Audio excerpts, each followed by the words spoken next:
Enniscorthy is one of the first medieval towns in Ireland, reputedly owing its origins to a castle built here by Philip Prendergast in 1232 and used as a prison in the 1798 rebellion.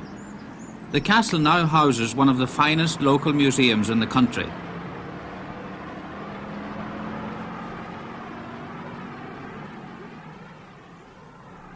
Colin Breen's grandfather started a carriage making business here in 1883.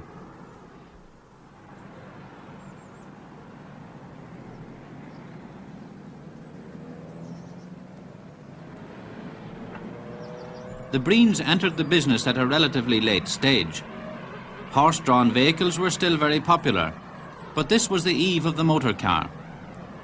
The trade began to decline in the 1930s as the motor car made its impact in Ireland. It was reprieved during World War II, but by 1947, petrol rationing had ended, and traps, gigs and other horse-drawn vehicles were abandoned. The Breen brothers only kept their skills by turning to other work. The various craftsmen restored antique furniture, painted churches and houses, produced wrought iron work, and did shop fitting. Foreign markets led to a revival in the 70s, and the future now looks promising.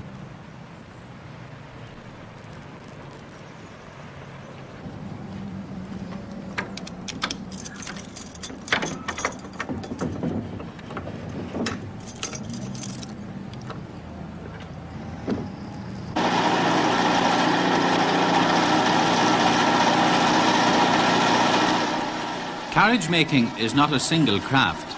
It is in reality a process which brings together a variety of skilled craftsmen.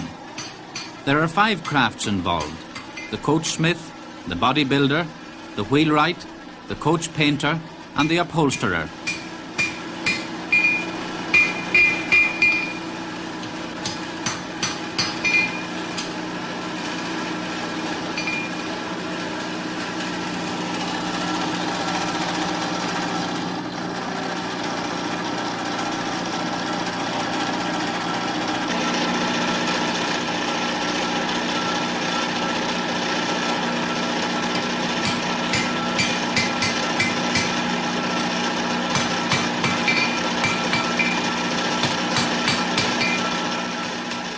In making the forecarriage for a 4-wheeled vehicle, the coachsmith, Pat Sludds, makes an iron crosspiece which is bedded in wood to form part of a Victoria being built. The pattern to be followed is drawn on the floor of the forge.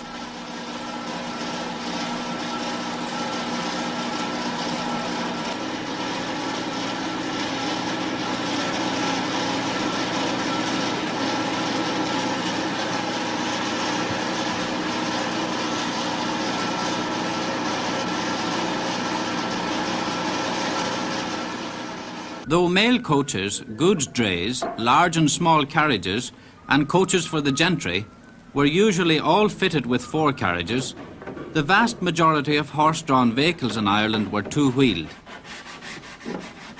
The tub trap was the general purpose vehicle for every man in the past. Most large towns had their own tub trap makers, who specialised in steam bending the bodies. Elm, American birch or walnut was steam bent while green, and then left for 5 or 6 years to season. Elm, because of its attractive grain for varnishing and finishing, was most favoured. In recent years, thousands of old traps have been sold for export, and most of the old trap makers have disappeared.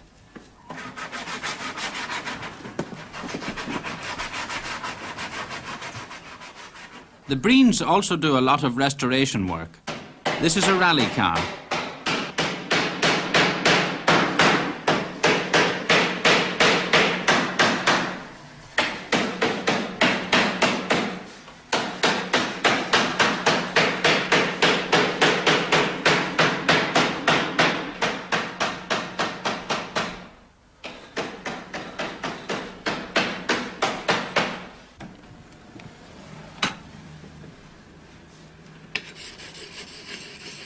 All craftsmen have a love for the tools of their trade.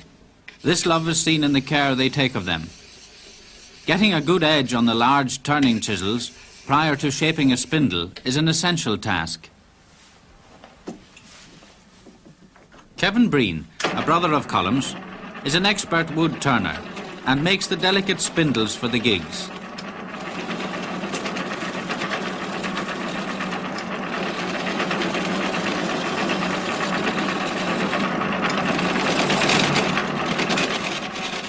In the past, the source of power for the lathe would almost certainly have been a springy pole or a foot pedal.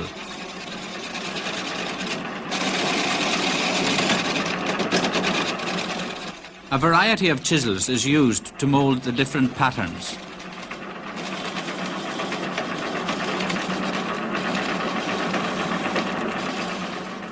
A handful of shavings helps to smooth the almost finished spindle.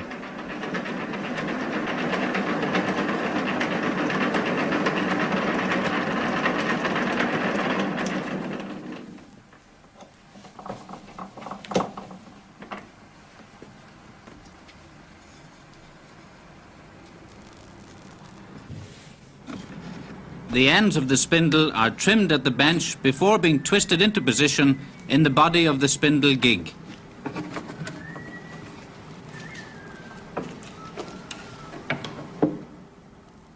To get a good fit is a very skillful job.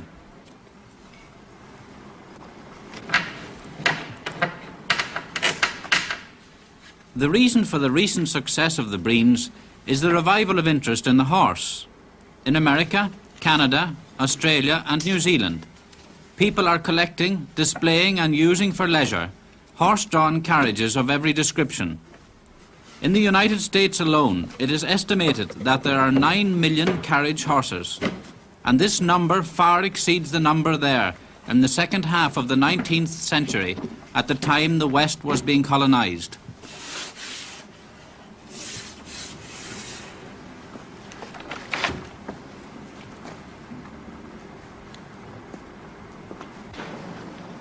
The smooth running of any vehicle depends to a large degree on the perfect symmetry of the wheel. Because of this, it must be constructed with great accuracy.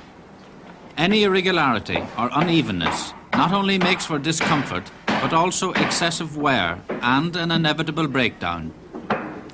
Pat Roach, the wheelwright, is fitting spokes into the stock or hub as it would now be called. The stock was usually made of elm with spokes of oak.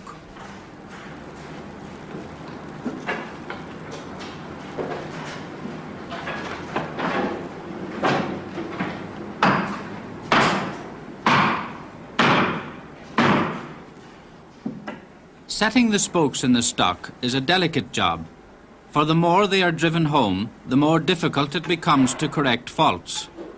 A breast stick is used to check the alignment and size at regular intervals.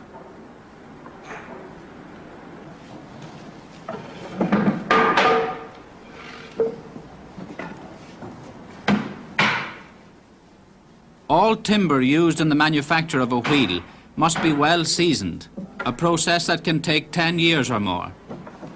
For this reason, wheelwrights often use parts of old wheels again and are always on the lookout for suitable pieces.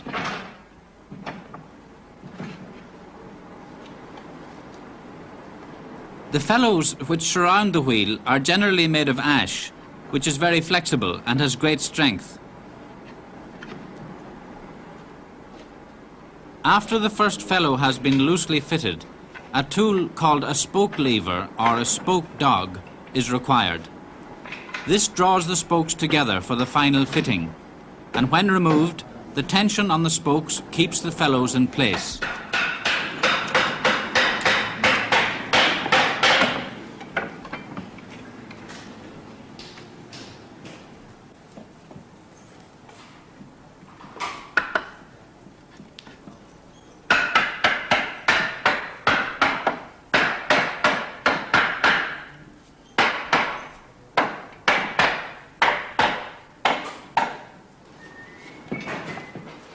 The task of making a wheel falls into 5 distinct stages. First, the stock making and mortising. Next, the spokes and felloes have to be made and assembled. Then comes the tiring or putting on the metal bands. And finally, boxing or fitting the cast iron box into the centre of the stock to take the wear of the revolving wheel.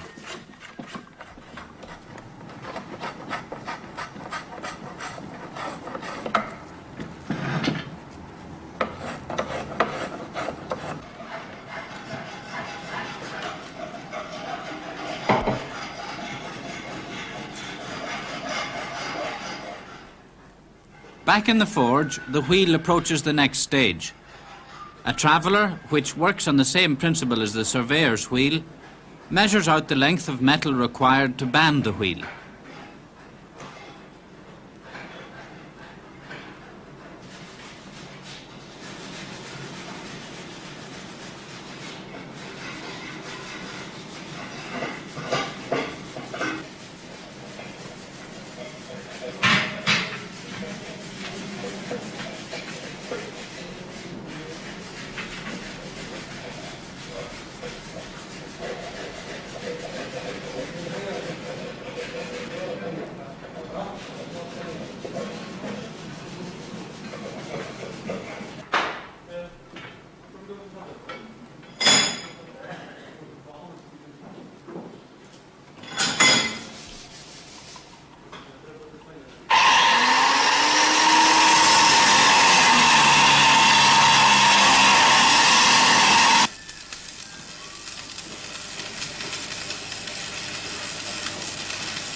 The wheel is placed on a tiring platform and locked into position to keep it steady. In most parts of the country, the tyre would have been heated by lighting a turf fire all around its circumference. But predictably in County Wexford, a power-driven Pierce's fire fan is used in this much speedier process.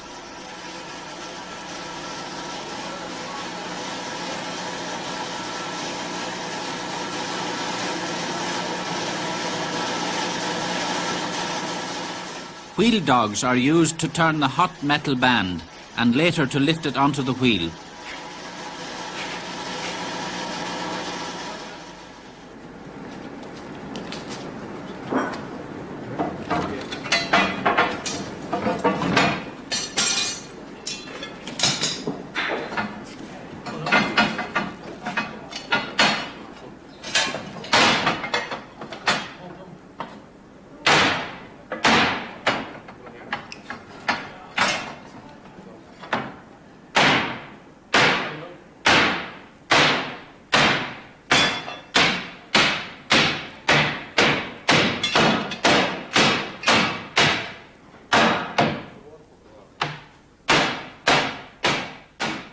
In position, the band must be quickly cooled before it burns the wood. And as it contracts on cooling, it grips the wheel even more tightly. Only if the wheel becomes excessively dry will this band ever become loose. The need for well-seasoned timber is obvious. When the bands did loosen, people often solved the problem by covering them with wet sacks for a period of time. The spoked wheel can be truly said to thrive in damp conditions, not like the motor car.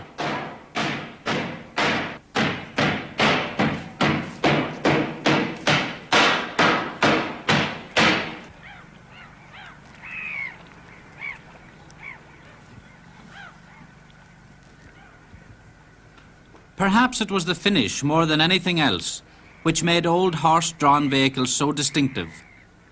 Almost all vehicles had a pattern of decoration which included lines both fine and broad, which were as accurate as a modern transfer. These lines were always applied with the full length of the squirrel hair brush. No task calls for such a sure hand or steady eye. Colin Breen and his carriage works have been supplied with coach enamel by the same firm, Parsons of Dublin, since 1883.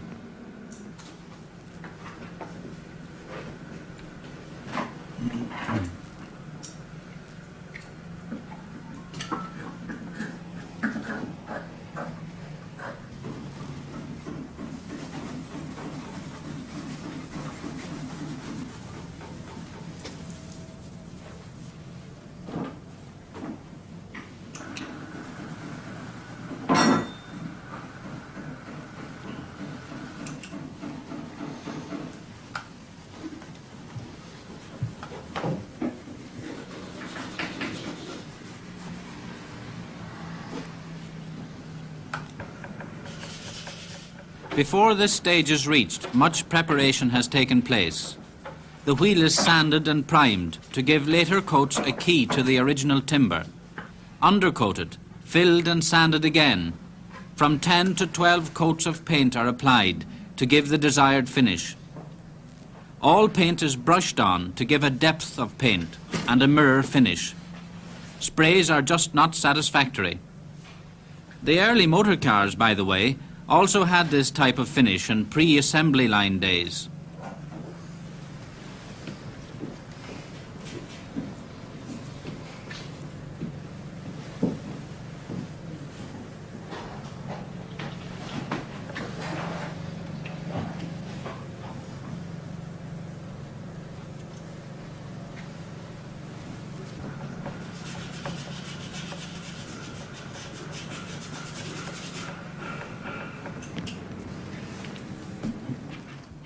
Another spectacular feature of many old coaches was the leatherwork. Leather was widely used for springs, panels, upholstery, and, as in this case, wings or mudguards for a Victoria carriage. Patent leather is used, and after the pricking wheel has marked out the position of the stitches, the holes are made with an awl.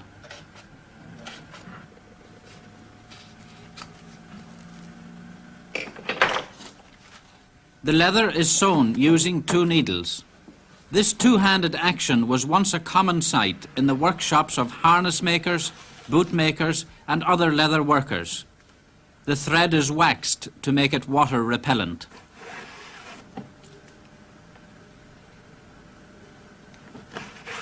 Artie Sluds has the confident, rapid movements of the true craftsman.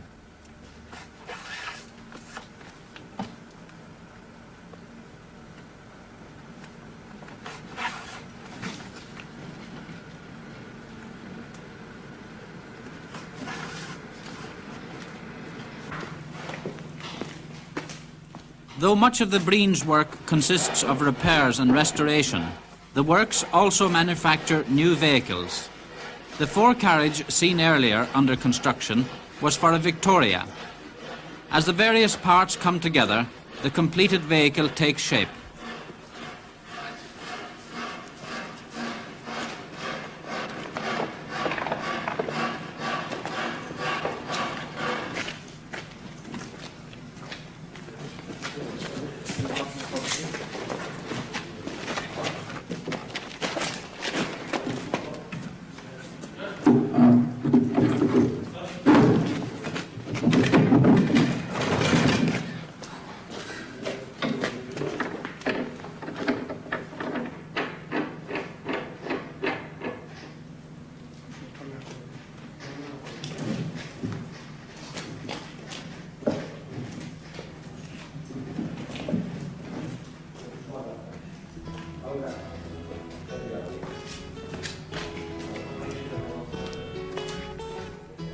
It would be impossible to show all the stages of construction.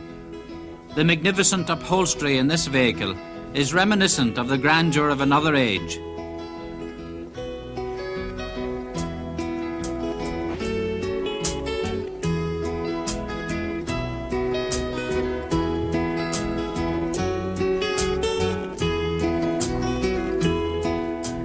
The work on these carriages and coaches compares well with the coaches in the National Museum, the Dublin Lord Mayor's coach, and Henry Grattan's or Daniel O'Connell's great mobile platform, covered with green baize and trimmed with golden tassels and binding. The skills required to produce these magnificent coaches survive. It is a pity that the Irish coach, built by Hutton of Dublin and still used by the English monarch, is the only Irish ceremonial coach now seen frequently in public.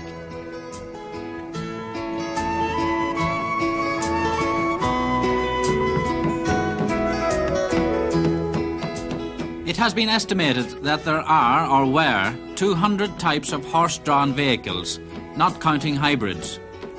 As time progressed, many of these, like this landau, had more technical innovations added. The landau was basically a convertible, an open carriage with 2 hoods, which could be raised to meet in the centre to make it completely enclosed. This coach or drag was once the property of the Gore Booth family. It was designed to carry large numbers both inside and out. 21 people in all could be accommodated. Coaches of this kind became popular in Ireland in the 18th century, and it is unlikely that this drag is less than 150 years old. It was the railway that first made this type of coach obsolete.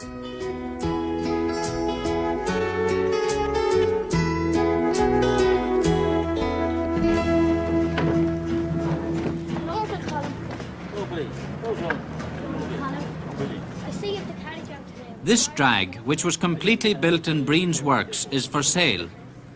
Colm Breen's nephews, Billy and John, and nieces, Bridgine and Elizabeth, cannot fail to grow up with a love and appreciation of these skills. They excite the imagination of youth and age alike.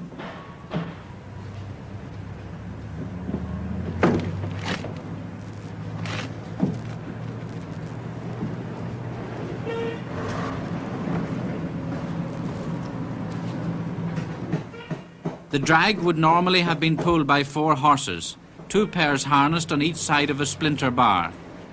A single animal or pair was often added to assist the coach up a steep hill, or if the going was heavy.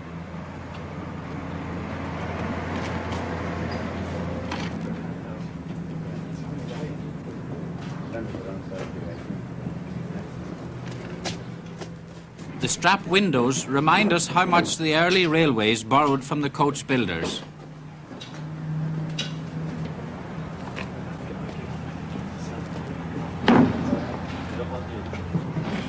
The braking shoe is similar to that designed for 18th century mail coaches and was also used on farm carts in the Leixlip area of Dublin within living memory. It runs up on the drag here and it drags along the road. It acts as a brake.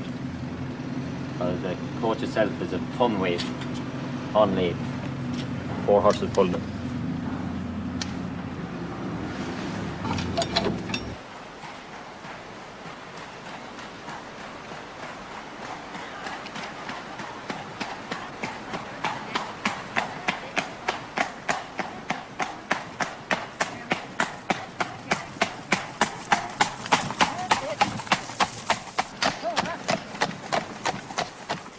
There has been a revival of interest in horse-drawn vehicles in Ireland in recent years.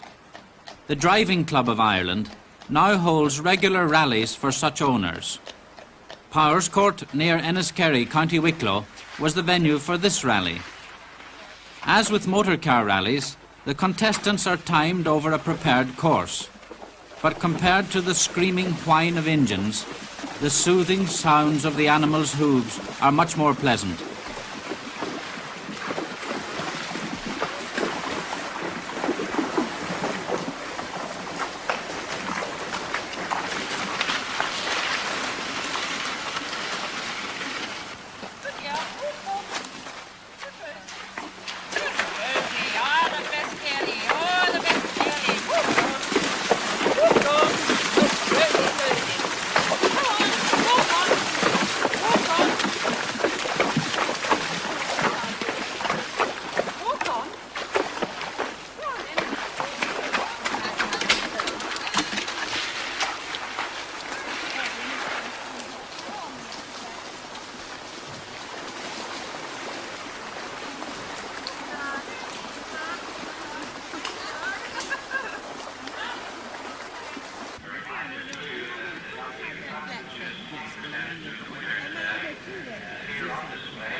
It must be said that this is an expensive sport, but it is also a sport which can be enjoyed by young and old alike, and also by the disabled. Great private collections of these original vehicles have been built up, and it is a matter of public concern to see that these collections are retained in the country. In these horse-drawn vehicles, the hands of many craftsmen have produced objects of grace and beauty which every one of us can appreciate.